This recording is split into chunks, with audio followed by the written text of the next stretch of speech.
Trolling था कि वह कहता था कि उसे चोट लगने की इजाजत नहीं है, सिर्फ सांस लेने की। उसने उसे यह धमकी भी दी थी कि अगर उसने माँ बाप को बताया तो वह सबको मार देगा, क्योंकि उसे फैमिली की जरूरत नहीं है और वह सबको आग में जला देगा, सिर्फ उसे छोड़कर। रोनन का हमेशा यही डर रहा कि अगर उसने मुंह खोला तो कोई न कोई जरूर घायल हो जाएगा, इसलिए उसने चुपचाप जीने का फैसला किया। उसके लिए सब कुछ ठीक था जब तक वह शांत रहती। आखिरकार यह जिंदगी उसे एक लोनर की तरह जीने और चुपचाप सफरिंग सहने पर मजबूर कर देती है। लेकिन राउंड सेगार्ड को जानने के बाद उसे एहसास हुआ कि वह अकेली नहीं है। जब उसने समझा कि वह किस तरह का इंसान है, वह कितनी मेहनत करता है, उसने कितने मुश्किल दौर देखे हैं और कैसे उसने अपनी प्योर एफर्ट से दूसरों की सोच बदली, तो उसे लगा कि वह भी बदल सकती है। यही वजह थी कि वह उसके साथ साथ खुद को बदलने की पूरी कोशिश कर रही थी। लेकिन अब उसे लगता है कि शायद वह ऐसा कर ही नहीं पाएगी। अगले दिन ट्रेनीज सेगाट विलेज के सबसे दक्षिणी हिस्से से जारतन विलेज की ओर रवाना होते हैं। पोर्टल से निकलने के बाद वे जल्द ही एक जगह पहुंचते हैं जहां लामेर उन्हें बताता है कि वे रात वहीं बिताएंगे। बताया जाता है कि वे ट्रेनिंग सेंटर से जल्दबाजी में पोर्टल के जरिए निकले थे, इसलिए सभी को भरपूर नींद लेने को कहा जाता है, क्योंकि मिशन शुरू होने से पहले ये आखिरी आराम होगा। कुछ ही देर बाद लोकल्स में से एक उन्हें उनके लॉजिंग्स तक ले जाता है। सेटलिंग के बाद रेयन रात का शुक्रिया अदा करता है कि उसने सीरिया की मलिशियस प्रेजेंस का इशारा दिया था, क्योंकि वरना वह नोटिस नहीं कर पाता। सीरिया जानबूझकर अपनी प्रेजेंस छुपा रहा था। रात जवाब देता है कि यह उस लड़की के लिए कुछ भी नहीं था जिसने उन्हें ऑर्ब आइसक्रीम दी थी, क्योंकि सीरिया ने कहा था कि उसका मिशन लॉन्ग टर्म है। साफ है कि वह कुछ समय तक वापस नहीं आएगा। लेकिन यह बात कि वह रूनन का बड़ा भाई है रायन को परेशान करती है, क्योंकि शायद रूनन इससे उबर न पाए। रात इस प्रॉब्लम का सीधा सोल्यूशन देता है कि रायन अपना बॉडी उन्हें सौंप दे ताकि वे सीरिया को मारकर उसे वापस कर दें। हालांकि रात सच में रूनन द्वारा दी गई और भी आइसक्रीम का एहसान चुकाने की कोशिश कर रहा था। रेयन फिर भी अपना बॉडी देने से इनकार कर देता है, क्योंकि सीरिया ने रूनन को गहरी मानसिक चोट पहुंचाई है। हमारा लड़का समझता है कि सिर्फ सीरिया को मार देना काफी नहीं होगा। रूनन दोनों जिंदगियों में पहली इंसान थी जिसने उसके साथ जेन्युइनली थॉटफुल व्यवहार किया था, इसलिए अगर उसे कुछ भी हुआ तो वह खुद सीरिया को मारने के लिए तैयार है। सीगर्ट टेरिटोरी छोड़ने के दूसरे दिन टीम उस जगह पहुंचती है जहां स्नो टाइगर बैंडिट्स ने हमला किया था। जली हुई लाशें हर तरफ बिखरी देख बच्चे दहशत में आ जाते हैं और वे यह सोच भी नहीं पाते कि कोई निर्दोष लोगों के साथ ऐसा कैसे कर सकता है। नजारा बेहद घिनौना था और वॉरेन जैसे सबसे मजबूत लोग भी उदास दिखते हैं। बताया जाता है कि बैंडिट्स ने विक्टिम्स का गला काटने के बाद उन्हें जिंदा जला दिया था। हालांकि रायन नोटिस करता है कि मार्टा बाकी लोगों की तरह डेड बॉडीज पर कोई रिएक्शन नहीं दे रही। या तो उसने बहुत लाशें देखी हैं या फिर उसने खुद किसी को मारा है। अचानक रॉन को एहसास होता है कि रूनन कहीं दिखाई नहीं दे रही। उसी समय वह जगह के एक और हिस्से में खड़ी एक डेड बॉडी को घूर रही होती है और उल्टी रोकने की पूरी कोशिश कर रही होती है। दूसरी तरफ लमेर सब लड़कों को इकट्ठा करता है और याद दिलाता है कि यह सब उन कमीनों ने किया है जो खुद को स्नो टाइगर्स कहते हैं। उसने जानबूझकर उन्हें यह जगह दिखाई थी ताकि वे आमने सामने होने पर गार्ड डाउन न करें। बच्चों को एक साइलेंट विसल भी दी जाती है जो फूंकने पर आवाज नहीं करती, लेकिन इंस्ट्रक्टर्स उसे डिटेक्ट कर सकते हैं और आवाज सुनते ही खतरे की हालत में उनकी मदद के लिए पहुंच जाएंगे। उन्हें याद दिलाया जाता है कि बैंडिट्स से किसी भी तरह की मर्सी की उम्मीद न करें और विसल पर निर्भर होने से पहले अपनी पूरी कोशिश करें। लीमेर जब यह ऐलान करता है कि मौका मिलते ही बिना हिचक बैंडिट्स के सिर उतार लेने हैं, तो रूनान कांप जाती है। रेयन को ग्रुप्स बनाने की जिम्मेदारी दी जाती है। वह मार्टिया को ग्रुप ए का इंचार्ज बनाता है, वॉरेन को ग्रुप बी का, और हर ग्रुप में लगभग 3 या 4 लोग रखे जाते हैं। इसी बीच रूनान के दिमाग में उसके भाई की बातें गूंजती रहती हैं कि वह उसी की है और उसे कोई खतरनाक काम नहीं करना चाहिए या चोट नहीं खानी चाहिए। उसका हमेशा से यही थ्रेट रहा है कि जो भी उसे चोट पहुंचाने की हिम्मत करेगा वह उसके हाथों मरेगा। इस मिशन पर जाने का उसका फैसला उसे भीतर से तोड़ने लगता है। रेयन उसे उसकी गहरी सोच से बाहर निकालने आता है ताकि वे साथ ग्रुप बना सकें और वह हिचकिचाते हुए मान जाती है। रेयन माउंट लूटन की चोटी की ओर बढ़ने पर विचार करता है, क्योंकि वहाँ से नीचे का इलाका साफ दिखता है और रिट्रीट या हाइड करना आसान होता है। बैंडिट्स के छिपने के लिए एक आइडियल जगह, लेकिन वह जानता है कि वे वहाँ नहीं होंगे, क्योंकि इतना ऑब्वियस स्थान उन्होंने नहीं चुना होगा, खासकर तब जब उन्हें बड़े पैमाने पर हंट किया जा रहा हो। इसी सोच के साथ उसके पीछे की हिल्स बचती हैं। वह फॉरेस्ट्स की ओर जाने के बजाय उसी जगह को चुनता है जहां वह और रूनन जाएंगे। रूनन का बार बार चौंक जाना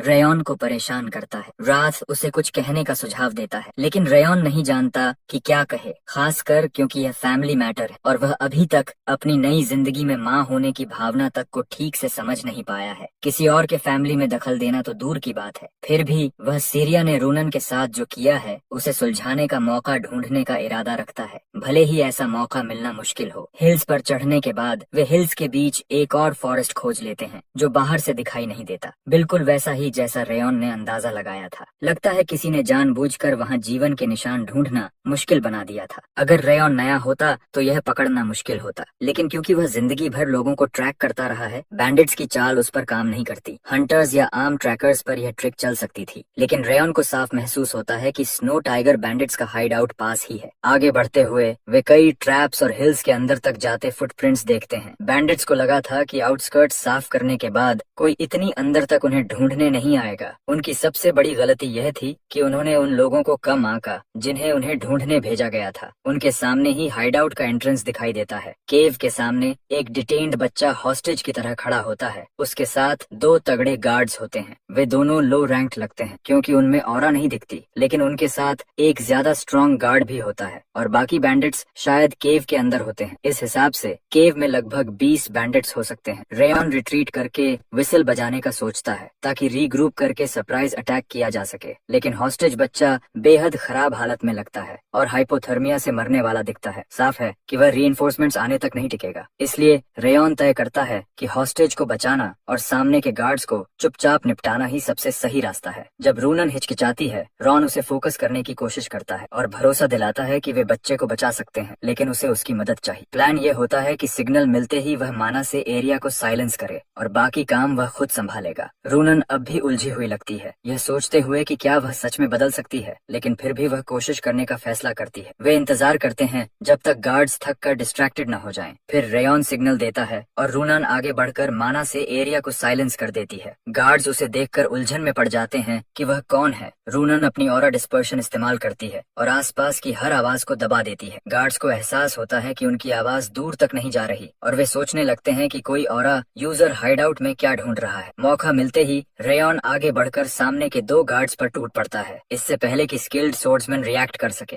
एक ही स्ट्राइक में वह दोनों को मार देता है और आगे बढ़ जाता है, लेकिन एक चीज वह ध्यान में नहीं रखता। रूनन अब भी गौर का दृश्य सहन नहीं कर पाती। गार्ड्स की हत्या उसे उन यादों में ले जाती है जब उसका भाई बचपन में उसके पेट्स को बेरहमी से मार देता था। डर के मारे वह चीख पड़ती है और साउंड बैरियर टूट जाता है। हालात बिगड़ जाते हैं क्योंकि साउंड बैरियर टूट चुका होता है। रूनन डर से जमी रहती है और वे डिस्कवर होने वाले होते हैं। एक पल में सोर्ड्समैन रूनन के सिर पर वार करता है क्योंकि वह उसे कमजोर समझता है और रेयन अकेला पड़ जाता है। इससे पहले कि वह रूनन तक पहुंच सके, रॉन उस आदमी तक पहुंच जाता है और उसे जमीन पर गिरा देता है। वह धमकी देता है कि हर बार बिना पूछे बोलने पर उसकी एक हड्डी तोड़ देगा और उससे सवालों के जवाब मांगता है। तभी रेयन नोटिस करता है कि साउंड बैरियर फिर से खड़ा हो चुका है। वह रूनन की ओर देखता है जो अब भी डर से कांप रही होती है। फिर भी वह गर्व महसूस करता है कि वह क्रिपलिंग फियर के बावजूद मिशन पर टिकी रही। जब रूनन छोटे लड़के को छुड़ाती है, रेयन पुष्टि करता है कि वे सच में स्नो टाइगर बैंडिट्स हैं। उसे पता चलता है कि उनकी संख्या लगभग 30 नालीज है और कुछ और फॉरेस्ट में फैले हुए हैं। जैसा उसने शक किया था, उसे यह भी पता चलता है कि केव के अंदर एक और हॉस्टेज पकड़ते हैं। बचाया गया बच्चा बताता है कि केव में दूसरा हॉस्टेज उसकी छोटी बहन है और वह उनसे उसे बचाने की गुहार लगाता है। करुणा से भरकर रूनन उसे वादा करती है कि वे उसकी बहन को बचाएंगे, लेकिन रॉन को यह वादा समझदारी भरा नहीं लगता क्योंकि वे साफ तौर पर आउटनंबर्ड हैं। जब रूनन बैकअप बुलाने का सुझाव देती है, रेयन सहमत हो जाता है और वह साइलेंट विसल बजा देती है। लामेर की बात सही साबित होती है। विसल इतनी साइलेंट होती है कि रेयन भी उसे सुन नहीं पाता, लेकिन दिक्कत यह होती है कि केव के अंदर किसी ने आवाज डिटेक्ट कर ली और बाकियों को अलर्ट कर दिया कि परस्यूअर्स आ चुके हैं। रेयन हैरान होता है कि इतनी दूर अंदर कोई आवाज पकड़ सका जब वह पास में होकर भी नहीं सुन पाया।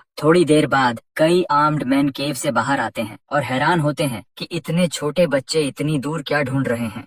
अटैक रोकने के लिए हमारा लड़का उस आदमी को हॉस्टेज बना लेता है जिससे वह सवाल कर रहा था। आवाज पकड़ने वाले लोग जो उनके लीडर लगते हैं, रायन से पूछते हैं कि उसने साइलेंट विसल से किसे बुलाया है। रायन जवाब नहीं देता बल्कि हॉस्टेज एक्सचेंज की मांग करता है। वह बदले में केव के अंदर बंद छोटी लड़की को मांगता है, लेकिन बैंडिट लीडर हंसता है और कहता है कि उसे उनके पास मौजूद आदमी की परवाह नहीं है क्योंकि उसकी कोई कीमत नहीं, अनलाइक उनके पास मौजूद हॉस्टेज। वह धमकी देता है कि अगर उसने सोर्ड नीचे नहीं रखी तो छोटी लड़की का सिर जमीन पर होगा। हालात ऐसे बन जाते हैं कि बच्चे कोने में फंस जाते हैं। जब रेयन समझ जाता है कि वे उसके साथ खेल रहे हैं, वह रूनन से मुड़ जाने को कहता है ताकि वह जो करने वाला वाला है उसे न देखे और सिर्फ उसके सिग्नल पर ही हिले। अचानक रेयॉन अपने हाथ में पकड़े आदमी का गला काट देता है और उसका खून उनके चेहरों पर बिखर जाता है। आदमी इस अचानक हुए मोड़ की उम्मीद नहीं करते। जवाब देने से पहले ही रेयॉन अपनी सोर्ड उनके ऊपर से फेंकता है और सीधे उस आदमी की ओर भेज देता है जो छोटी लड़की को पकड़े हुए था। सोर्ड उसकी छाती को भेद देती है। उसी पल हमारा लड़का रोनान को सिग्नल देता है कि वह अपनी ऑरा से स्नो मिस्ट एक्टिवेट करे। रोनान तुरंत मिस्ट बनाती है और बर्फ जैसी धुंध पूरे इलाके को ढक लेती है, जिससे सबकी नजरें धुंधली हो जाती हैं। जब आदमी धुंध के बीच इधर उधर भागकर देखने की कोशिश करते हैं, रायन तेजी से छोटी लड़की को ढूंढता है और उसे सुरक्षित जगह ले जाता है। थोड़ी देर बाद जब मिस्ट छौंटती है तो बैंडिट्स को एहसास होता है कि बच्चे और छोटी लड़की गायब हो चुके हैं। बैंडिट्स बौखला जाते हैं। छोटी लड़की को ढूंढने के लिए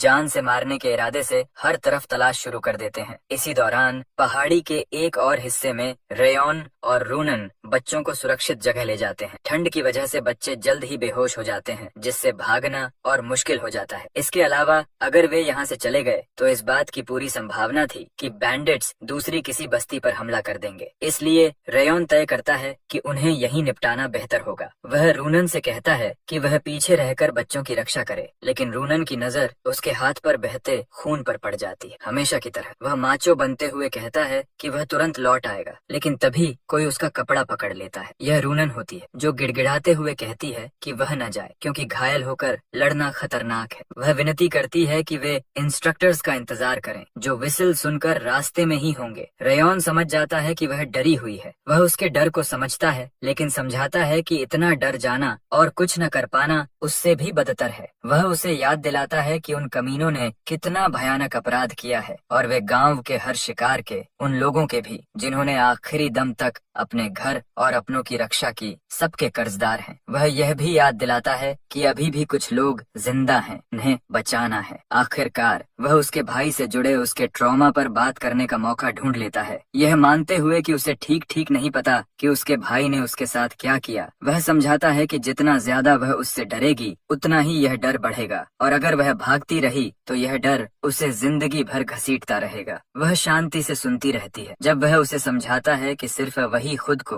और जिन्हें वह प्यार करती है उन्हें बचा सकती है। रेयॉन उसे बताता है कि अब वह किस दिशा में जाएगी यह उसके अपने हाथों में है, और वह उसके हाथ में अपनी कोट से निकाली हुई एक चीज थमा देता है। जब वह उसे बैंडिट हाइडआउट की ओर जाते हुए देखती है तो उसकी आंखों में आंसू भर आते हैं। वह उसके कहे शब्दों के बारे में सोचती है। वह सच में बदलना चाहती है और इस डर की गिरफ्त से निकलना चाहती है। वह अपने अतीत में और उलझे रहना नहीं चाहती और जो उसके लिए कीमती है उसकी रक्षा करना चाहती है। वह मान लेती है कि वह अब इस अंधेरे में और नहीं रह सकती। आंसुओं के बीच वह अपने हाथ में पकड़ी चीज को देखती है। वह टॉय चिपमंक होता है, ने उसे दिया था। वह उसे आगे बढ़कर रोशनी की ओर कदम रखने की ताकत देता है। कुछ ही देर बाद केव के अंदर एक मैसेकर शुरू हो जाता है जब रेयॉन बैंडिट्स को ऐसे काटता है जैसे प्याज। उनका बॉस बाकियों को आदेश देता है कि जल्दी से उसका सिर लाओ, लेकिन वह उन्हें इतनी तेजी से मार रहा होता है कि वे समझ ही नहीं पाते कि एक छोटा सा ब्रैट इतना नुकसान कैसे कर सकता है। जब एक एम्बिशियस आदमी पीछे से रेयॉन पर झपटता है वह तुरंत डॉज कर लेता है, लेकिन अफरा तफरी का फायदा उठाकर बॉस अपना फिनिशिंग ब्लो मार देता है। अटैक इतना जोरदार होता है कि जिस जमीन पर रेयॉन खड़ा होता है वह टूट जाती है, लेकिन बॉस की हैरानी के लिए हमारा लड़का हुदीनी की तरह गायब हो जाता है। जब वह उसे ढूंढने के लिए इधर उधर देख रहा होता है, रायन उसके पीछे प्रकट होता है और पूछता है कि क्या वह सिर्फ छुपकर हमला करने के मौके ढूंढता रहेगा या आमने सामने लड़ेगा भी। एक ही स्विंग में बॉस का सिर उसके शरीर से अलग हो जाता है। बाकी बैंडिट्स डर से कांपने लगते हैं और उन्हें यकीन नहीं होता कि इतना छोटा लड़का इतनी भयानक ताकत रख सकता है। रेयॉन उन्हें सरेंडर करने का सुझाव देता है क्योंकि उनका लीडर अब कपुत हो चुका है, लेकिन तभी पीछे से हुआ एक हमला उसे एहसास दिलाता है कि जिसे उसने अभी मारा था वह लीडर नहीं था। असल लीडर वाकन सामने आता है और सोचता है कि एक छोटे से ट्वर्प से निपटना इतना मुश्किल क्यों हो रहा है। वह ताना मारता है कि इतनी घटिया स्किल्स के साथ वे कभी नॉर्थ साउथ अलायंस का हिस्सा बन भी पाएंगे या नहीं। वाकन रेयॉन्स चेहरे और उसके कपड़ों की क्लासी हवा पर भी मजाक करता है और अंदाजा लगाता है कि उसका परिवार काफी अमीर होगा।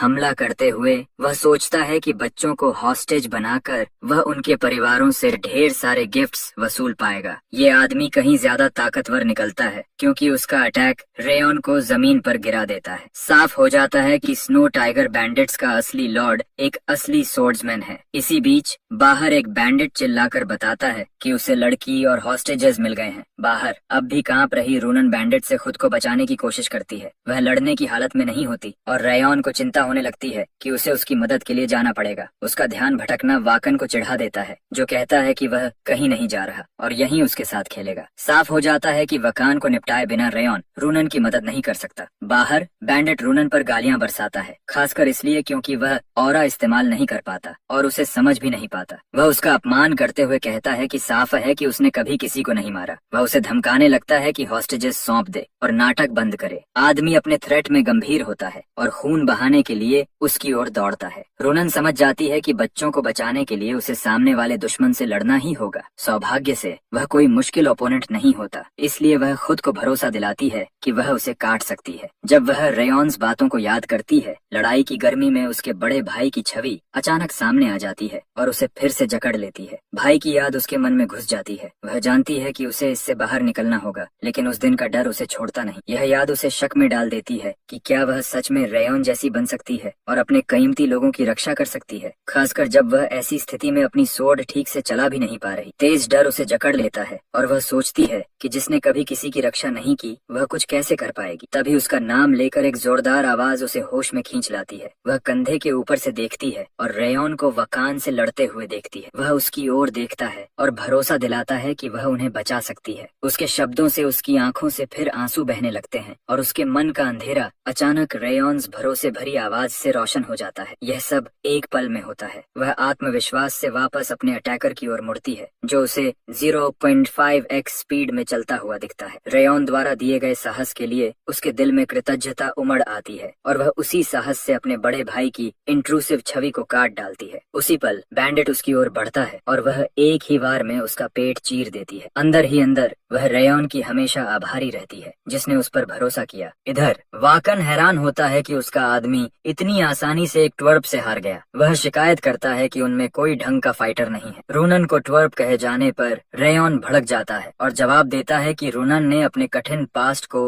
अपने ही हाथों से पार किया है और इसका मतलब है कि उसका दिल किसी से भी ज्यादा मजबूत और शुद्ध है। वह मिलियन फ्लेम्स आर्ट एक्टिवेट करता है और फ्लावर रेन नाम की टेक्निक से वेकान के पास से गुजरते हुए उसे काट देता है। दुश्मनों को निपटाने के बाद रेयॉन इंस्ट्रक्टर्स के आने से पहले इलाके में और ट्रैप्स की जांच करने का फैसला करता है। तभी उसे एक रेयर एलिक्सर मिलती है जिसे टू टोन फ्लावर कहा जाता है, जिसके लिए बैंडिट्स ने पूरा गांव कत्ल कर दिया था। अचानक कोई उनके पीछे से आता है और पूछता है कि क्या फाइट खत्म हो गई है। यह रहस्यमय आदमी टू टोन फ्लावर और वाकान दोनों के बारे में जानता लगता है और हंसते हुए रेयॉन से पूछता है कि क्या उसने सबको निपटा दिया। ये आदमी नॉर्थ साउथ अलायंस से है और इटर्निटी बैंडिट लॉर्ड लेक्टर कहलाता है। साफ है कि रेयॉन उस पर भरोसा नहीं करता और उससे पूछता है कि उसका असली मकसद क्या है। लेक्टर उसकी हिम्मत पर हंसता है और अंदाजा लगाता है कि यह हिम्मत उसकी ताकत से आती होगी। अब भी संदेह में रेयॉन उससे पूछता है कि क्या वह नॉर्थ साउथ अलायंस से है। लेक्टर इसकी पुष्टि करता है। रेयॉन्स पास्ट लाइफ में उसने इस लेक्टर के बारे में सुना था, एक जीनियस सोर्ड्समैन जिसने सिर्फ एक सोर्ड लेकर नॉर्थ साउथ अलायंस में कदम रखा और 10 साल में अपनी एक बड़ी फोर्ट्रेस का लीडर बन गया था। इन स्नो टाइगर बैंडिट्स के उलट ये आदमी एक असली वॉरियर है। लेक्टर जल्दी ही दोनों को परख लेता है और समझ जाता है कि वे किसी प्रसिद्ध हाउस के वंशज हैं और उनमें से एक सीधे 6 लॉर्ड्स में से किसी एक से जुड़ा हुआ है। वह यह भी अंदाजा लगा लेता है कि वे सीगार्ट हाउस से हैं और यह पहचान लेता है कि वे ट्रेनीज हैं, क्योंकि उनके पास फ्लेम सोर्ड एम्बलम नहीं है। आगे क्या करना है इसे लेकर वह सोचने लगता है कि क्या उसे दोनों को मार देना चाहिए। कुछ भी करने से पहले लेक्टर अपनी ऑरा का एक तूफान छोड़ देता है। रेयॉन उसे एक प्रिक समझता है क्योंकि वह अपनी किलिंग ऑरा दिखा रहा होता है, लेकिन उसे यह एहसास नहीं होता कि हमारा लड़का असैसिन की जिंदगी जी चुका है, इसलिए उसे प्रभावित करने के लिए इससे कहीं ज्यादा चाहिए। रेयॉन्स एबिलिटी टू विथस्टैंड उसकी किलिंग ऑरा लेक्टार को काफी अम्यूजिंग लगती है। इसी बीच रॉन समझता है कि अगर वह चुपके से असैसिनेशन की कोशिश करता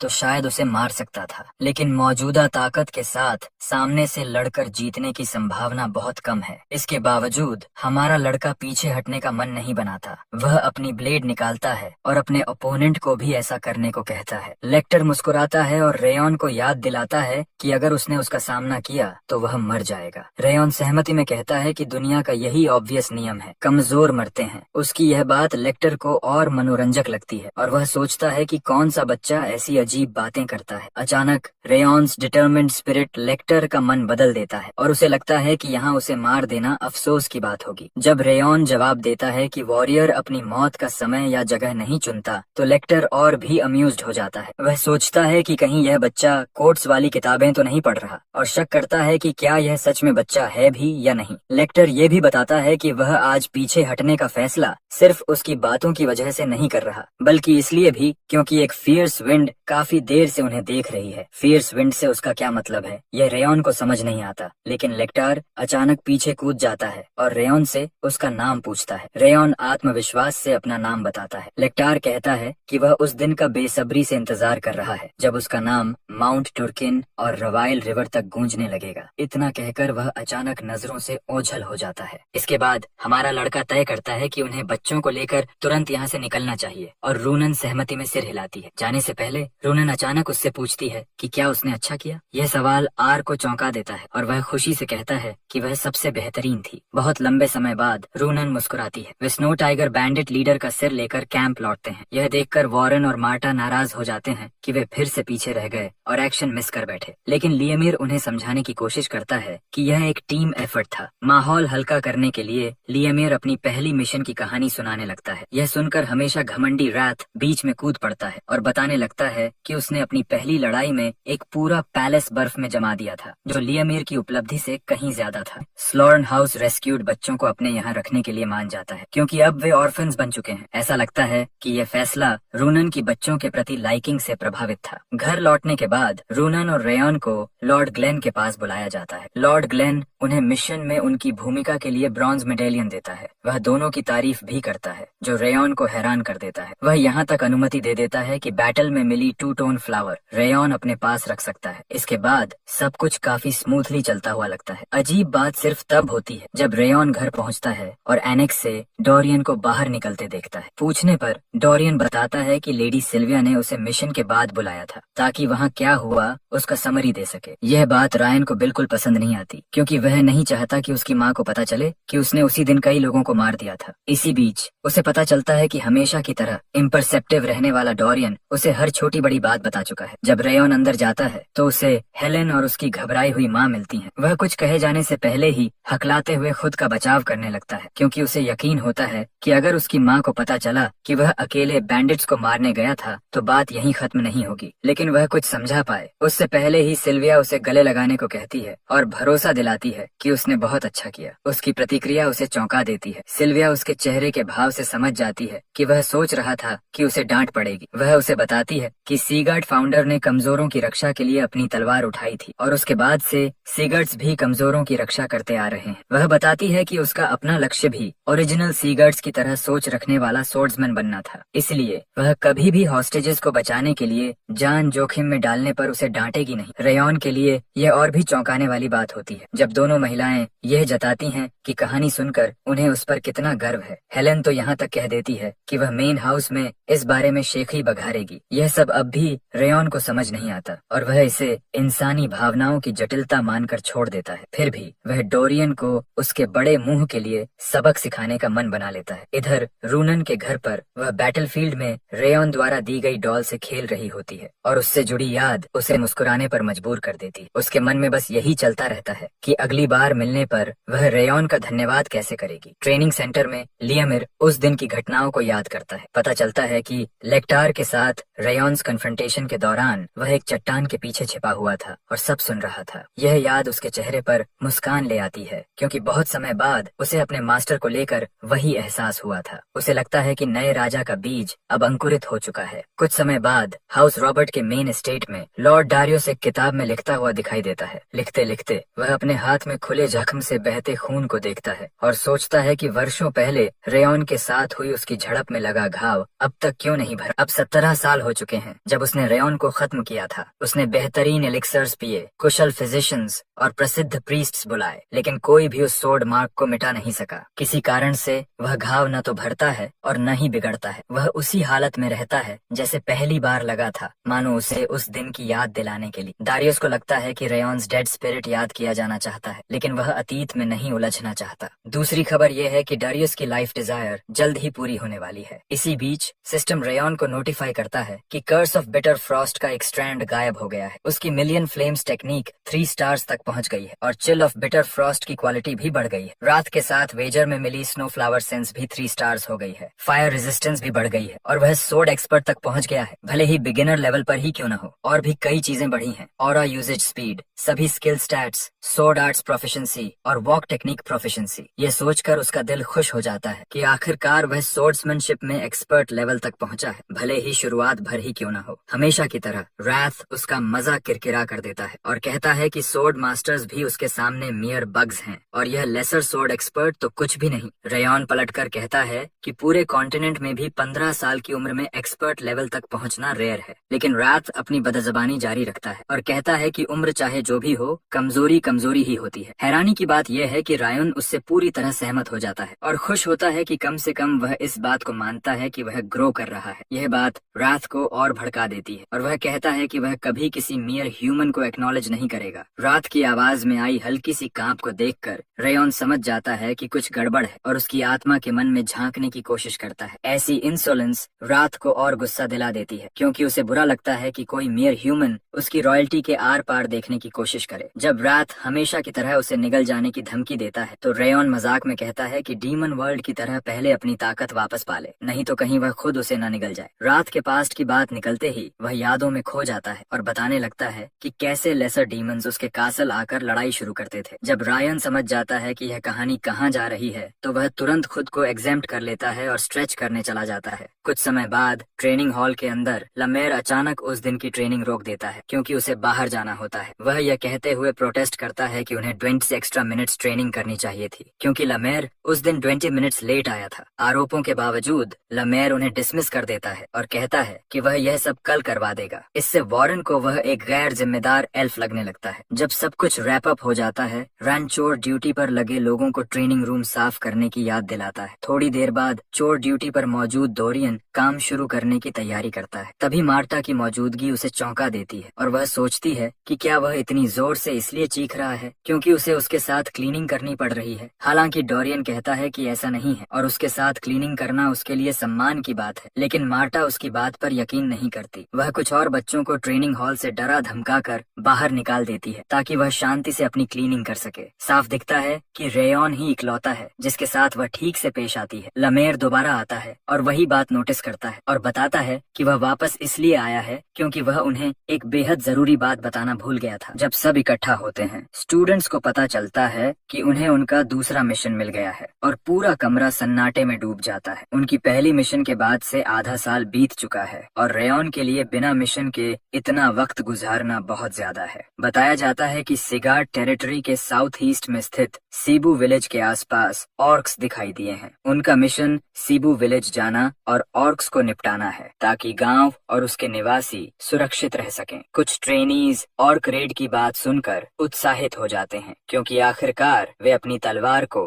असली लड़ाई में आजमा पाएंगे। उनकी खुशी देखकर लामेर समझाता है कि उन्हें इतनी जल्दी खुश नहीं होना चाहिए क्योंकि इस बार इंस्ट्रक्टर्स उनके साथ नहीं जाएंगे। वे अकेले सीबू विलेज जाएंगे और मिशन पूरा करने के लिए आपस में मिलकर काम करना होगा। सबसे बड़ा सवाल ये होता है कि अगर वे अपनी ताकत से बाहर की किसी स्थिति में फंस जाएं तो क्या करें। उन्हें बताया जाता है कि उनकी स्किल सेट में ये समझ भी होनी चाहिए कि कब सिचुएशन को हैंडल करना है और कब मुश्किल मिशन को छोड़कर जिंदा लौट आना बेहतर है। लमेर समझाता है कि इसी वजह से लीडर की डिसीजन मेकिंग स्किल्स इतनी अहम होती हैं। उन्हें हालात पढ़ने होते हैं और तय करना होता है कि सीधे टकराना है, स्टेल्थ से आगे बढ़ना है या जान बचाकर पीछे हटना है ताकि फिर किसी और दिन लड़ सकें। डोरियन पूछता है कि क्या लड़ाई से भागना रूल्स के खिलाफ नहीं है। उसे बताया जाता है कि हालात के हिसाब से यह अलाउड है, जैसे कि अगर उनका सामना 5 डीमन लॉर्ड्स में से किसी एक से हो जाए तो वह डायर कंडीशन होगी। डोरियन इस पूरी बात से बस यही समझ पाता है कि मिशन से भागने पर उसे सजा नहीं मिलेगी। जब उन्हें बताया जाता है कि वे अगले 2 दिनों में भोर के समय रवाना होंगे तो यह सबके लिए बड़ा झटका होता है। स्टूडेंट्स को यह जल्दबाजी लगती है क्योंकि दिन लगभग खत्म हो चुका होता है और टेक्निकली उनके पास तैयारी के लिए सिर्फ 1 दिन होता है। लेकिन बताया जाता है कि इसमें कुछ नहीं किया जा सकता क्योंकि मॉन्स्टर रेड्स को दूसरी रेड्स से ज्यादा अर्जेंट माना जाता है। उन्हें यह भी बताया जाता है कि अगर वे ठीक से तैयार नहीं हुए तो वे गांव को नुकसान पहुंचा सकते हैं। यह बात वॉरेन को गुस्सा दिलाती है, जिसे लगता है कि अगर लमेर ने पहले बता दिया होता तो वे बेहतर तैयारी कर सकते थे। रेयॉन जल्दी ही सबकी बहस शांत कर देता है और याद दिलाता है कि इंस्ट्रक्टर हमेशा कहते आए हैं कि उन्हें हर समय तैयार रहना चाहिए क्योंकि उन्हें कभी नहीं पता होता कि मिशन कब मिलेगा। इसलिए वह उन्हें तुरंत तैयारी शुरू करने के लिए कहता है क्योंकि बहस करके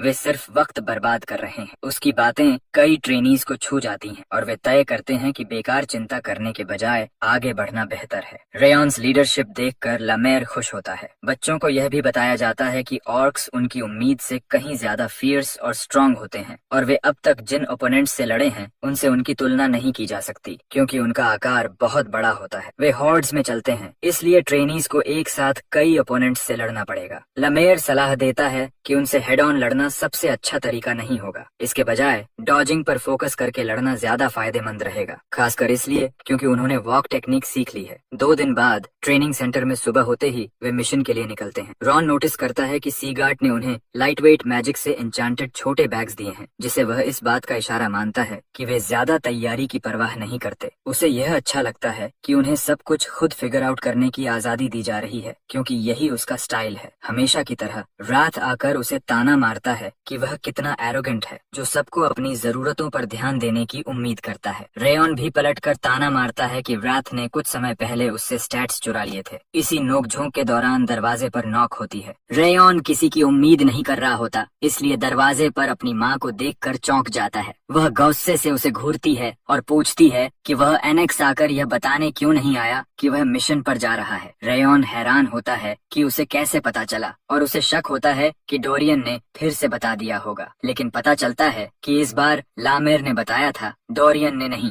और इससे उसके मन में इंस्ट्रक्टर के लिए हल्का सा कंटेम्प्ट पैदा हो जाता है। वह तुरंत माफी मांगता है, लेकिन उसकी माँ पाउट करने लगती है। थोड़ी देर बाद वह सख्ती छोड़ देती है और उसके हाथ थामकर समझाती है कि फेलो ट्रेनीज का लीडर होना सिर्फ दिखावे का टाइटल नहीं है, बल्कि एक ऐसी पोजीशन है जिसमें उसे सबको सही दिशा में ले जाना होता है। वह कहती है कि वह मिशंस अकेले पूरा नहीं कर सकता और उसे अपने कोहॉर्ट्स को सबसे सही जगहों पर पोजीशन करना होगा ताकि नुकसान कम से कम हो और मिशन मिलकर सफल हो सके, क्योंकि उसके फैसलों पर उसके साथियों की जान टिकी होती है। इस मोड़ पर आर उलझन में पड़ जाता है क्योंकि उसे पूरा यकीन था कि वह उसे डांटने आई है, लेकिन अब वह सलाह दे रही होती। वह आगे कहती है कि मॉन्स्टर रेड्स दिखने में आसान लगते हैं, लेकिन असल में बहुत मुश्किल असाइनमेंट्स होते हैं जिनमें मॉन्स्टर्स को पूरी तरह रूट आउट करना पड़ता है बिना विलेजर्स को नुकसान पहुंचाए। वह उसे सलाह देती है कि मिशन पर जाते समय खुद को ट्रेनी नहीं बल्कि सिगार्ट वॉरियर समझे। सिगार्ट हाउस के फाउंडर की मिसाल पर चलते हुए जो दूसरों की रक्षा करने वाला वॉरियर था। जब वह बात पूरी करती है, रेयॉन स्वीकार करता है कि उसे उम्मीद थी कि वह गुस्सा करेगी। वह मानती है कि वह गुस्से में है, लेकिन गुस्से से ज्यादा उसे चिंता है। उसकी हैरानी के लिए वह उसे गले लगा लेती है और कहती है कि अभी उसे डांटने का सही समय नहीं है, लेकिन लौटने पर उसे अच्छी खासी सुनाई जाए। वह बताती है कि ट्रेनिंग शुरू करने के बाद से वह उसे इतना चमकता हुआ देखकर खुश है, भले ही वह हमेशा उसके लिए चिंतित रहती है। ये सारे इमोशंस अभी भी रेयॉन को थोड़े अजीब लगते हैं, लेकिन आखिरकार वह भी आगे बढ़कर उसे गले लगा लेता है। ट्रेनीज के निकलने से पहले उन्हें बताया जाता है कि एस्टेट के बाहर कुछ भी हो सकता है, इसलिए उन्हें हर चीज के प्रति सतर्क और सावधान रहना होगा। उन्हें यह भी कहा जाता है कि वे खुद पर डाउट न करें और अगर हालात बहुत भारी हो जाएं तो रिट्रीट करना बेहतर है। उन्हें बताया जाता है कि आमतौर पर यह यात्रा 1 महीने की होती है, लेकिन वे एक ऐसे रास्ते से जाएंगे जिससे वे 2 हफ्तों में पहुंच सकेंगे। लायर उन्हें शुभकामनाएं देता है और रेयॉन ट्रेनीज को पहले से तय फॉर्मेशंस में बांट देता है। लमेर को भी यकीन होता है कि बच्चे यह कर सकते हैं, सिर्फ रेयॉन्स एक्सेप्शनल ऑरा और मार्शल बैटल सेंस की वजह से नहीं, बल्कि उसकी अडेप्टेबिलिटी और सिचुएशन के हिसाब से ढलने की क्षमता की वजह से, जो मिशन को उनके लिए इतना मुश्किल नहीं रहने देगी। जब रेयॉन बच्चों को निर्देश देता है और डोरियन को प्रोविजंस और टीम की हेल्थ जांचने भेजता है, तो लामेर को यह सोचकर मजा आता है कि रेयॉन सिर्फ 15 साल का लड़का है, क्योंकि उसने कभी भी उससे जुड़ी उम्मीदों को कम नहीं होने दिया। लमेर के कहने के उलट एक इंस्ट्रक्टर उसे याद दिलाता है कि उन्हें बच्चों के पीछे पीछे जाना चाहिए ताकि दूरी की वजह से वे उनसे कांटेक्ट न खो खो दें। लगता है लमेर ने यह बात जानबूझकर कही थी ताकि बच्चों को बैकअप की उम्मीद न रहे। इस बीच लमेर इंस्ट्रक्टर्स से कहता है कि वे थोड़ा रिलैक्स करें क्योंकि ट्रेनीज में एक ऐसा लड़का है जिसके सेंसेस असाधारण हैं। वह तो यहाँ तक कह देता है और खुद झपकी लेने चला जाता है। इंस्ट्रक्टर्स आपस में फुसफुसाने लगते हैं, इस बात को लेकर चिंतित कि बिना करीबी निगरानी के बच्चों को ऐसे मिशन पर भेजना सही है या नहीं। उनकी बेचैनी देखकर लमेर कहता है कि उन्हें बच्चों की चिंता करने के बजाय ऑर्क्स की चिंता करनी चाहिए। कुछ समय बाद एक बेहद डरावनी सी केव में एक खतरनाक दिखने वाले ग्रुप का लीडर अपने सबॉर्डिनेट से किसी विलेज की लोकेशन कंफर्म करता है। यह पक्का होते ही कि वही सही विलेज है। वह तुरंत सिबू विलेज के लिए निकलने का आदेश देता है और रास्ते में आने वाले किसी भी इंसान को मारने की अनुमति दे देता है। कुछ दिनों बाद बच्चे सिबू विलेज के पास के फॉरेस्ट तक पहुंच जाते हैं। वहां पहुंचते ही ट्रेनीज का सामना के सेगर्ट से होता है, जो 6th ट्रेनिंग ग्राउंड का टॉप ट्रेनी है और मेन फैमिली का मेंबर भी। उसे देखकर सब चौंक जाते हैं और सोचने लगते हैं कि 6th ट्रेनिंग ग्राउंड यहाँ क्या कर रहा है। लेकिन केन भी उनसे यही सवाल पूछता है। पता चलता है कि केन पहले घायल हो गया था और कुछ समय इन्फर्मरी से बाहर नहीं निकल पाया था, इसलिए वह देर से 6th ट्रेनिंग ग्राउंड में शामिल हुआ। लेकिन अब वह पूरी तरह रिकवर हो चुका है और ऐसा लगता है कि वह अब एक्सपर्ट सोर्ड यूजर भी बन चुका है। आखिरकार 6th ट्रेनिंग ग्राउंड का लीडर बताता है कि वे भी साइबू विलेज जा रहे हैं ऑर्क्स को नष्ट करने के लिए और पूछता है कि 5th ट्रेनिंग ग्राउंड जंगल में क्या कर रहा है। रॉन बताता है कि वे भी उसी मिशन पर हैं। यह सुनकर केन हैरान हो जाता है और सोचता है कि क्या दोनों टीम्स को एक ही मिशन मिला है, क्योंकि उनकी यूनिट को निकलने से पहले दूसरी टीम के बारे में कोई सूचना नहीं दी गई थी। दरअसल डिपार्चर से एक रात पहले आउटस्कर्ट्स के एक टैवर्न में ट्रेनिंग ग्राउंड्स के कुछ इंस्ट्रक्टर्स इकट्ठा होकर बात कर रहे थे। वहाँ कोई लामेर की तारीफ करता है कि उसके स्टूडेंट्स ने इतनी कम उम्र में बैंडिट्स को हराकर शानदार काम किया। लामेर शेखी बघाड़ता है कि उसके स्टूडेंट्स कमाल के हैं और उन्हें सीधे उस ऑर्क सब्जुगेशन मिशन पर भेज देना चाहिए जो लॉर्ड मैनर ने दिया है, क्योंकि वे उसे जल्दी पूरा करके हाउस हेड से तारीफ दिला देंगे। तभी 6th ट्रेनिंग ग्राउंड के चीफ इंस्ट्रक्टर मटू ने बोलता है कि यह मिशन 6th ट्रेनिंग ग्राउंड को करने देना चाहिए, क्योंकि मॉन्स्टर सब्जुगेशन में इंडिविजुअल स्ट्रेंथ से ज्यादा टीम वर्क की जरूरत होती है, जबकि 5th ट्रेनिंग ग्राउंड ज्यादातर इंडिविजुअल स्ट्रेंथ पर निर्भर करता है। मट्यू ने दावा करता है कि उसके स्टूडेंट्स की स्किल्स हेल वीक नाम के प्रोग्राम के बाद काफी बैलेंस्ड और मजबूत हो चुकी हैं, इसलिए वह 6th ट्रेनिंग ग्राउंड को मिशन पर भेजेगा। इसके जवाब में लामेर उसे चिढ़ाता है कि शायद वह रेस्टलेस हो गया है, क्योंकि हाल के दिनों में सारा ध्यान उसके स्टूडेंट्स पर ही जा रहा है। वह सुझाव देता है कि क्यों न दोनों ट्रेनिंग ग्राउंड्स को एक ही मिशन पर भेज दिया जाए। यह बात मट्यूने को अजीब लगती है, लेकिन लामेर समझाता है कि गांव अकेले ऑर्क्स को संभाल नहीं सकता, इसलिए दोनों टीम्स को भेजना बेहतर होगा ताकि मॉन्स्टर्स जल्दी मारे जा सकें। अगर दोनों ट्रेनिंग ग्राउंड्स भेजे जाएं, तो वे आपस में कम्पीट कर सकते हैं कि कौन मिशन सबसे तेज पूरा करता है। यह आइडिया मट्यून को पसंद आ जाती है और वह लॉर्ड मैनर से परमिशन ले लेता है, जिसने ओरिजिनली मिशन भेजा था। दोनों इंस्ट्रक्टर्स मिशन के रिजल्ट का बेसब्री से इंतजार करने लगते हैं। जंगल में वापस वॉरेन घमंड से केन को बताता है कि मिशंस में शायद मिक्सअप हो गया है और 6th ट्रेनिंग ग्राउंड को वापस लौट जाना चाहिए, क्योंकि 5th ट्रेनिंग ग्राउंड को उनकी मदद की जरूरत नहीं है। यह सुनकर केन को गहरा अपमान महसूस होता है और उसे लगता है कि वॉरेन की बातें 5th ट्रेनिंग ग्राउंड की साफ एरोगेंस दिखाती हैं। केन जोर देकर कहता है कि ऐसे मिशंस में कोऑपरेशन सबसे जरूरी होती है और 6th ट्रेनिंग ग्राउंड इसमें ज्यादा सूटेड है, खासकर इसलिए क्योंकि 5th ट्रेनिंग ग्राउंड के पास टीम वर्क का अनुभव नहीं है। जवाब में वॉरेन 6th ट्रेनिंग ग्राउंड की ताकत को मानता तो है, लेकिन कहता है कि वे 5th ट्रेनिंग ग्राउंड की कैपेबिलिटीज को नीचा दिखाने के हकदार नहीं है। रेयन चुपचाप उनकी बहस देखता रहता है और समझ जाता है कि चीफ इंस्ट्रक्टर्स को पहले से पता था कि दोनों मिशंस टकराएंगे। फिर भी बिना बताए दोनों टीम्स को भेजना अजीब लगता है, लेकिन यह भी साफ है कि लामेर प्रैक्टिकल एक्सपीरियंस को ट्रेनिंग में बहुत महत्व देता है और यह मिशन उन्हें रियल लाइफ एक्सपीरियंस देने के लिए परफेक्ट है। मॉन्स्टर सब्जुगेशन में टीम वर्क और स्ट्रेटेजी की जरूरत होती है, जो 5th ट्रेनिंग ग्राउंड में अभी कमजोर है। इसलिए रेयन समझ जाता है कि लामेर ने जानबूझकर 5th और 6th ट्रेनिंग ग्राउंड्स को एक ही मिशन पर टकराने भेजा है, ताकि वे अपनी कमजोरियां समझ सकें, खासकर तब जब 5th ट्रेनिंग ग्राउंड हाउस में काफी पॉपुलर हो रहा है। इस पल रेयन को एहसास होता है कि उनका इंस्ट्रक्टर कितना कनिंग एल्फ है। उसके दिमाग में उसकी माँ की बातें भी गूंजने लगती हैं कि वह ऐसा सोर्ड्समैन बने जो दूसरों की रक्षा करे। यह सोचकर वह दोनों लड़कों को शांत करता है और कहता है कि कीमती समय बहस में बर्बाद करने का कोई मतलब नहीं है, क्योंकि कोई भी टीम मिशन छोड़ने वाली नहीं है। वह सुझाव देता है कि उनके पास एक ही मिडिल ग्राउंड है, मिशन के लिए आपस में लड़ना। वॉरेन विरोध करता है कि यह मिशन से पहले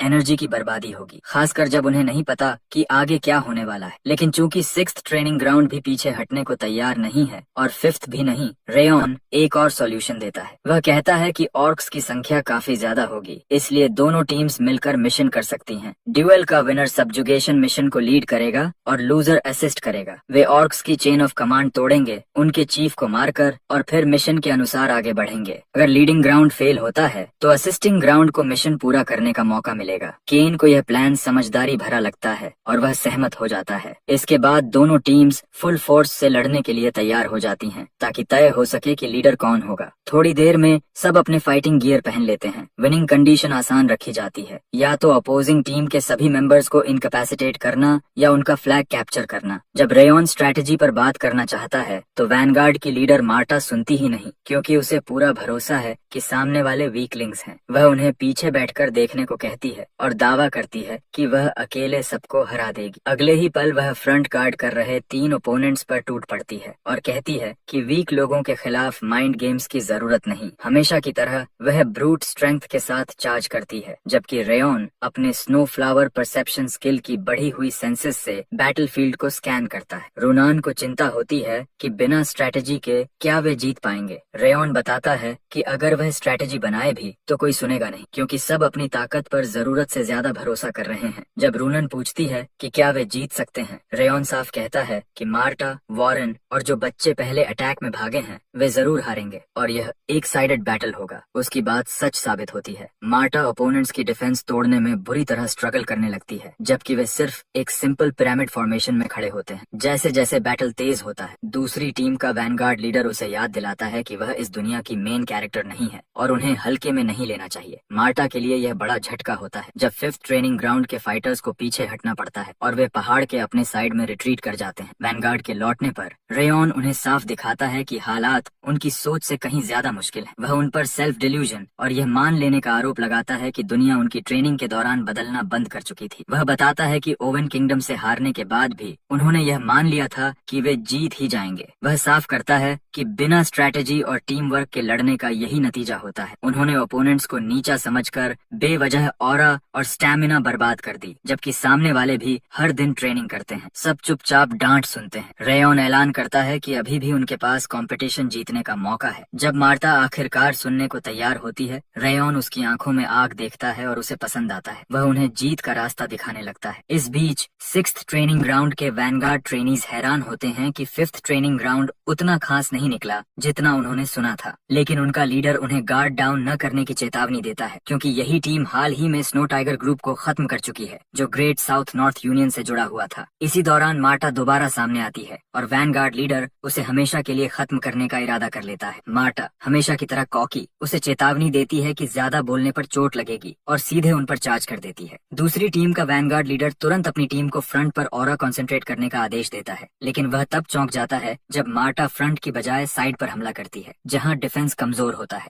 मीनवाइल वॉरेन एक और यूनिट पर अटैक करता है और बाकी बच्चे पहचान लेते हैं कि वह वही पोस्चर इस्तेमाल कर रहा है। वे अपनी प्रीवियस डिफेंस स्ट्रेटेजी अपनाते हैं, लेकिन इस बार वॉरेन उन्हें कॉर्नर कर देता है और जमीन पर गिरा देता है। सिक्स्थ ट्रेनिंग ग्राउंड की दोनों वैनगार्ड यूनिट्स के लीडर्स इस अचानक बदले हुए फाइटिंग स्टाइल से चौंक जाते हैं, क्योंकि यह पहले इस्तेमाल किए गए स्टाइल के बिल्कुल ऑपोजिट था। जिस जगह मार्टिया अटैक कर रही होती है, वहाँ वह धीरे धीरे अपर हैंड लेने लगती है और उसे एहसास होता है कि रेयॉन सही था। कुछ ही पलों पहले रेयॉन ने उनसे पूछा था कि क्या वे जानते हैं कि वे क्यों हारे। भले ही वे ओवरऑल ज्यादा पावरफुल थे और उनके पास ज्यादा स्किल्ड लोग थे, लेकिन उन्हें जल्द ही समझ आ गया कि उनके पास कोई स्ट्रेटेजी नहीं थी। सिक्स्थ ट्रेनिंग ग्राउंड ने मैच से पहले हर एक ट्रेनी की कॉम्बैट पोटेंशियल एनालाइज करके स्ट्रेटेजी बनाई थी और इसी वजह से वे कमजोर ओपोनेंट से भी हार गए। ड्रेन को डर लगने लगता है कि वे फिर हारेंगे, लेकिन मार्टा उसे डांटते हुए चुप करा देती है और कहती है कि इतनी आसानी से हार की बात नहीं करनी चाहिए। हकीकत यह है कि उनमें से कुछ पहले ही हार चुके हैं और जो बचे हैं उन्होंने काफी स्टैमिना और ऑरा खो दी है, जिससे वे डिसएडवांटेज में आ गए हैं। तभी रायन अपनी स्ट्रेटेजी बताता है। किन जिगर्ट की विजन और सेंसेस बहुत ज्यादा डेवलप्ड हैं और इसी वजह से उसने समझ लिया था कि मार्टिया और वॉरेन किस दिशा में जा रहे हैं। उसी हिसाब से उसने ऐसे ट्रेनीज भेजे जो उन्हें काउंटर कर सकें। मार्टिया की अटैक्स उसकी हाई स्ट्रेंथ के बावजूद सिंपल थीं, इसलिए केन ने ऐसे सोर्ड्समैन भेजे जो उसकी अटैक्स सहते हुए उसकी ऑरा खत्म खत्म कर दें। इसी तरह वॉरेन की सोर्ड्समैनशिप भी काफी स्ट्रेट फॉरवर्ड है, इसलिए कीन ने ऐसे सोर्ड्समैन भेजे जो उसकी स्विंग्स झेल सकें, जिससे उसके लिए रिस्पॉन्ड करना मुश्किल हो जाए। उन्हें हराने का एकमात्र तरीका ओपोनेंट्स को स्वैप करना लगता है, लेकिन मार्टिया और वॉरेन इसे मानने को तैयार नहीं होते। तब रेयॉन फैसला करता है कि उन्हें अपने अटैक का तरीका बदलना होगा। जब मार्टिया कंफ्यूज्ड होती है तो रेयॉन समझाता है कि उसके सामने वाली ग्रुप की स्वॉर्ड फॉर्मेशन मजबूत है, लेकिन उनकी ऑरा मूवमेंट कमजोर है। अगर वह अपने सेंसेस खोल दे तो वह उस ओपनिंग को तोड़कर अटैक कर सकती है। वॉरेन की सोर्ड्समैनशिप सीधे और इंस्टिंक्ट पर लड़ने वालों के खिलाफ कमजोर है। ऐसे ओपोनेंट्स की एक ही अच्छी बात होती है कि वे डिसेप्शन में आसानी से फंस जाते हैं। अगर वॉरेन अपनी यूजुअल फाइटिंग स्टाइल छोड़कर उन्हें डिसीव करे तो ओपनिंग बन सकती है। ये ऑब्जर्वेशन सुनकर मार्टा और वॉरेन सोचने लगते हैं कि क्या रेयॉन उनकी फाइट्स देख रहा था, क्योंकि वे जानते हैं कि वह पूरे समय वहीं बैठा था। रेयॉन केन की एडवांस्ड सेंसेस को मानता है, लेकिन कहता है कि उसकी अपनी सेंसेस उससे भी बेहतर हैं। प्रेजेंट टाइम में रेयॉन महसूस कर सकता है कि उसकी टीम अच्छा कर रही है और ऐसा नहीं लगता कि वे हारेंगे। जब वह अकेला होता है तो केन पीछे से प्रकट होता है और ऐसा लगता है कि ड्यूएल को सील करने के लिए अब सिर्फ यही बचा है। बैटल का टाइड बदल चुका था, लेकिन केन रायन को ढूंढ नहीं पाया, इसलिए वह फ्लैग की लोकेशन पर आ गया। केन भी समझ जाता है कि बैटल का टाइड बदल चुका है, क्योंकि साफ है कि रायन ने उन्हें इंस्ट्रक्शंस दी हैं। वह घोषणा करता है कि वह यहीं बैटल खत्म करेगा। उसे रायन के फायर एट्रीब्यूट के बारे में पता था, लेकिन जब वह खुद अपना फायर एट्रीब्यूट ट्रिगर करता है तो रॉन चौंक जाता है, क्योंकि उसे नहीं पता था कि केन भी वही एट्रीब्यूट इस्तेमाल करता है। इसके बाद केन कहता है कि उसका ऑरा फायर एट्रीब्यूट्स में हाईएस्ट ग्रेड का है, जो ज्यादातर रेगुलर सोर्ड्समैन से भी ज्यादा है, और रेयॉन उसके खिलाफ नहीं जीत सकता। रेयॉन भी अपना फायर ऑरा ट्रिगर करता है और जवाब देता है कि इस हाउस में लोग फाइट से पहले बहुत ज्यादा बोलते हैं। दोनों लीडर्स आमने सामने खड़े हो जाते हैं और अपना ड्यूएल शुरू करने की तैयारी करते हैं। फाइट शुरू होने से पहले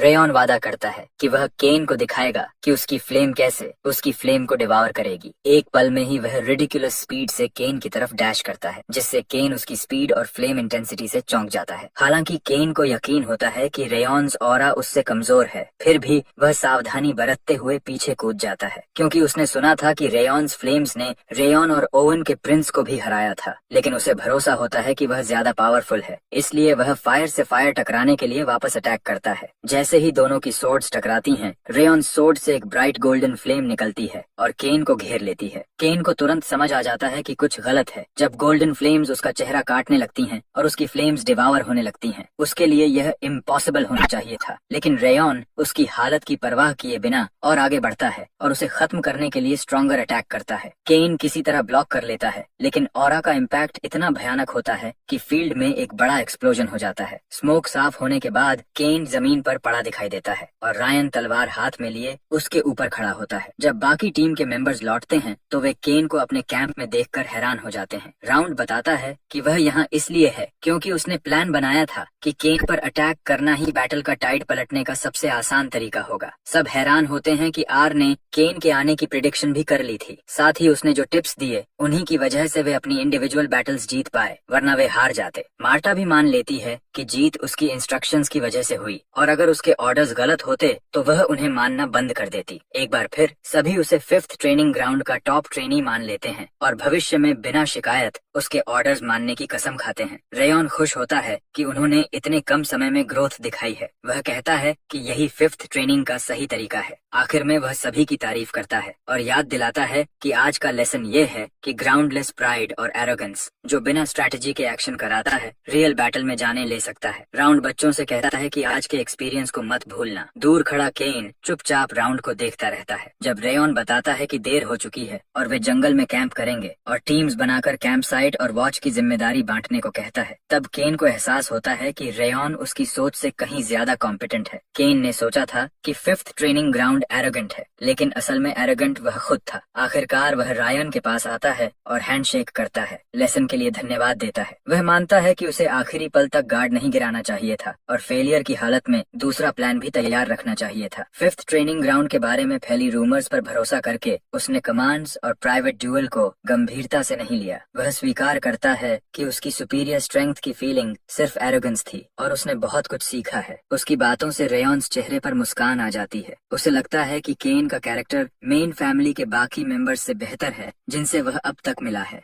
दोनों हैंडशेक करते हैं और केन वादा करता है कि वह 5th ट्रेनिंग ग्राउंड को सपोर्ट करेगा। कुछ दिन बाद, करीब 2 वीक्स के सफर के बाद, ट्रेनीज आखिरकार सेबू विलेज पहुंचते हैं। सेबू विलेज एक छोटा सा गांव है जहां थोड़े से लोग फार्मिंग करके गुजारा करते हैं। वहां कोई खास प्रोडक्ट या टूरिस्ट स्पॉट नहीं है। यह मिशन कुछ खास नहीं है और समय समय पर किया जाता है, क्योंकि मॉन्स्टर्स कभी कभी गांव पर हमला करते रहते हैं। लेकिन किसी वजह से रेयॉन को काफी समय से पीछे से एक ईरी गेज महसूस हो रही होती है। यह किसी इंस्ट्रक्टर के पीछा करने जैसा नहीं लगता, बल्कि ऐसा लगता है जैसे कोई उनकी स्ट्रेंथ एनालाइज कर रहा हो। वह फैसला करता है कि हालात को ऑब्जर्व करना और अपने सीक्रेट ओपोनेंट को डिसीव करना ही सबसे सही कदम होगा। अचानक रेयॉन वॉरेन से कहता है कि वह इस मिशन में टॉप ट्रेनी की तरह एक्ट करे और टीम को ऑर्डर्स देता है। यह अजीब रिक्वेस्ट वॉरेन को कंफ्यूज्ड कर देती है। रेयॉन समझाता है कि वह चाहता है कि बाकी लोग भी इस मिशन में इम्पोर्टेंट रोल निभाएं। स्नो टाइगर मिशन में सिर्फ वही और रूनन बैंडिट्स से लड़े थे। वॉरेन की प्राइड को लेवरेज करते हुए वह उसे पहले दिन की बात याद दिलाता है जब उसने कहा था कि वह उससे आगे खड़ा होगा और उसे अपने शब्द साबित करने को कहता है। वॉरेन मान जाता है और कहता है कि वह दिखाएगा कि पिछली बार से कितना इम्प्रूव हुआ है। थोड़ी ही देर में सबको अनाउंस कर दिया जाता है कि वॉरेन अब न्यू लीडर है। मार्टा ज्यादा ईगर नहीं दिखती तो रॉन उसे बताता है कि वह बाद में समझाएगा कि वह ऐसा क्यों कर रहा है, लेकिन फिलहाल उसे वॉरेन के ऑर्डर्स फॉलो करने को कहता है। अजीब बात यह है कि मार्टा कहती है कि उसे अलग से रिक्वेस्ट करने की जरूरत नहीं है, क्योंकि वह पहले ही वादा कर चुकी है कि जब तक रिजल्ट्स मिलते रहेंगे वह उसे फॉलो करेगी। जब रायन अकेला होता है तो वह कंफर्म करता है कि रात भी उन लोगों को सेंस कर रहा है जो चुपके से उन्हें देख रहे हैं। हमेशा की तरह रात उसे ताना मारते हुए कहता है कि अगर उसने ट्रेड कंज्यूम करने के बाद भी उन लोगों को नोटिस नहीं किया होता तो वह उससे सपूकू करने को कह देता। रेयॉन उससे इंट्रूडर्स की संख्या और लोकेशन पूछता है। रात लोकेशन बताने से मना कर देता है, लेकिन उसकी बातों से रेयॉन समझ जाता है कि वहाँ सिर्फ एक ही व्यक्ति है। रात चौंक जाता है कि वह यह कैसे पकड़ पाया और उसे एहसास ही नहीं होता कि उसने गलती से हिज प्रोनाउन इस्तेमाल कर लिया था। जब रात समझता है कि उसे चालाकी से फंसाया गया है तो वह गालियां देने और रैंट करने लगता है। रेयॉन के लिए यह भी गारंटी नहीं है कि वहाँ सिर्फ एक ही व्यक्ति है, क्योंकि जो एक उन्हें ऑब्जर्व कर रहा है उसके साथ और भी लोग हो सकते हैं। वह ईरी फीलिंग उसे चैन से बैठने नहीं देती। किसी वजह से उसे लगता है कि यह मिशन आसान नहीं होने वाला। इसी बीच जो स्पाई उस सेक्ट से था और टीम को ऑब्जर्व कर रहा था, वह अपने बॉस को रिपोर्ट करता है कि उसने सिगार्ट हाउस के बच्चे देखे हैं, लेकिन उसका बॉस उन्हें कोई बड़ी बात नहीं मानता, क्योंकि वे 6 लॉर्ड्स में से एक से जुड़े हुए हैं। स्काउट बताता है कि वे रेगुलर स्वॉर्ड्समैन नहीं बल्कि ट्रेनीज लगते हैं और शायद यह उनका सेकंड मिशन है, क्योंकि उनके इंस्ट्रक्टर्स आसपास नहीं हैं। वह यह भी दावा करता है कि उसे डिटेक्ट नहीं किया गया और बॉस मानता है कि मेयर ट्रेनीज उसे नोटिस नहीं कर सकते। वह सोचता है कि जब उन्होंने कुछ ऑर्क्स पहले ही निपटा दिए थे तो हाउस सीगार्ट ने ट्रेनीज क्यों भेजे। बॉस अंदाजा लगाता है कि गांव वालों ने रीइंफोर्समेंट का सिग्नल भेजा होगा, क्योंकि ऑर्क्स फिर से आ गए हैं और वे मैजिक स्टोन ढूंढने में बहुत समय बर्बाद कर चुके हैं। असल में यह सीक्रेट सेक्ट पूरे माउंटेन में मैजिक स्टोन ढूंढने आई थी और चूंकि उन्हें वह नहीं मिला, अब चेक करने के लिए बस विलेज ही बचा है। स्काउट पूछता है कि क्या विलेज पर तुरंत अटैक किया जाए। बॉस उसे थोड़ी देर रुकने को कहता है। स्काउट को लगता है कि यह सीगार्ट के नए स्प्राउट्स को मारने का परफेक्ट मौका है, लेकिन बॉस मानता है कि उन्हें मारना आसान है, लेकिन ऐसा करने से हाउस सीगार्ट को मैजिक स्टोन के एग्जिस्टेंस का पता चल सकता है और अगर मोमेंटरी गेन के लिए वे बिगर फिश खो देते हैं तो यह घाटे का सौदा होगा। बॉस उसे आदेश देता है कि बस कुछ मॉन्स्टर्स भेज दो ताकि वे समझें कि मिशन पूरा हो गया है और फिर निकल जाओ। अचानक बॉस एक ऑर्क हेलमेट पहनता है और एक असली ऑर्क में ट्रांसफॉर्म हो जाता है। वह अपने सबॉर्डिनेट को बताता है कि ट्रेनीज के जाने के बाद वे पूरे विलेज पर हमला करेंगे और उसे वाइप आउट कर देंगे। मीनवाइल ट्रेनीज विलेज पहुंचते हैं और उन्हें रुकने की जगह दी जाती है। खाना खाते समय रेयॉन वॉरेन को देखता है और खुश होता है कि वह रिस्पॉन्सिबिलिटी अच्छे से संभाल रहा है, जबकि शुरुआत में वह वरीड था। सबसे इम्प्रेसिव बात यह थी कि उसने विलेजर्स के सामने सीगार्ट नाम लेते हुए